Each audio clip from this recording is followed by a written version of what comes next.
The Lord be with you. A reading from the Holy Gospel according to Matthew.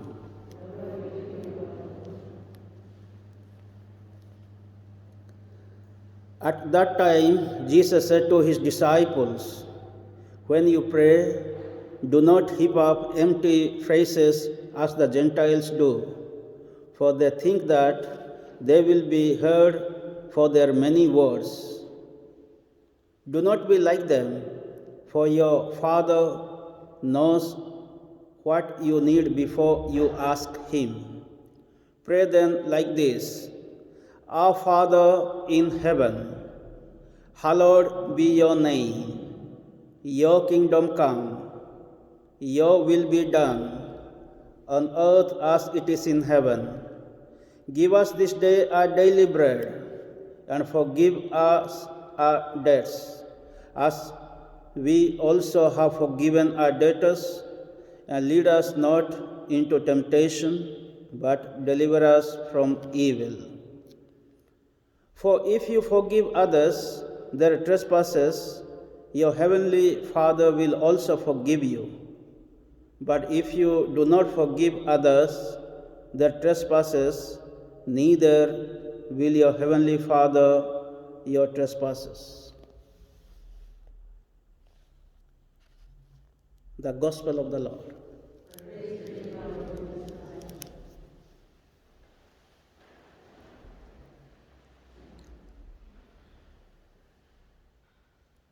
We have come here to pray to the Lord. From the childhood, we have been praying.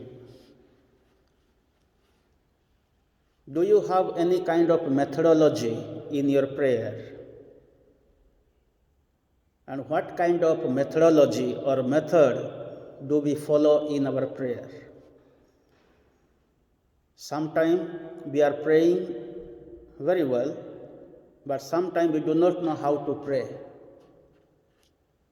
When the disciples of Jesus asked him, "Lord, teach us how to pray," the disciples were adults. They were young people. After staying few years with him, even they did not know how to pray. They asked the Lord Jesus to teach them to pray.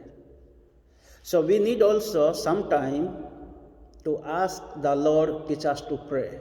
And the Lord taught them this prayer. Just now we heard in the Gospel. So this prayer is known as the Lord's Prayer. And this prayer also is known as the Our Father prayer. This prayer also is meant for the universal prayer. And this is the model of all the prayers we have. There are different types of prayers, but this prayer is the model. Why and how? So, Jesus is teaching his disciples and today to each one of us, we must always keep in mind and heart the presence of God, the existence of God, who is always holy. So whenever we pray, we must always think and remember that there is God, and this God is always present, omnipresence of God everywhere. And He is the most holy, sacred, hallowed. And we are praying for God's kingdom, not my kingdom or our kingdom. We are praying for God's kingdom. God's kingdom is based on love, joy, peace, happiness, equality, justice, fraternity, tolerance, like this. So we are praying for the God's kingdom. And we are praying for His will, for His plan, not for our own plans, our own will.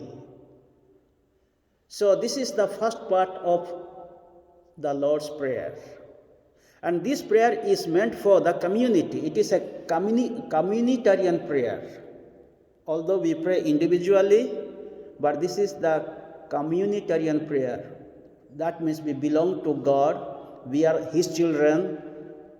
The church is the community of the faithful. The church is the people of God, so we are always in the community. Otherwise, we will become selfish in our prayer. Only I will pray to my God and the God will bless me like this. It is not like that. This is a communitarian prayer. And we are praying, after praying all these things, we have to pray for our needs. Give us this day our daily bread. We are praying for daily bread. That means the necessary things, not the luxurious things. So you see, when we pray, most of the time, immediately we start asking for our daily needs or luxurious things. But we don't pray like, thy kingdom come, thy will be done. We don't pray like this sometimes. And we are praying for the forgiveness. Because as a human, we commit sins, we need God's forgiveness. And Jesus said, if you forgive, the God will forgive you. If you do not forgive your trespasses, the God is not going to forgive you like that. And we are praying also to keep us safe from all evil, temptations. So this is what Jesus taught us how to pray. Today, as we have come here to pray, let us keep in mind all these things in our life.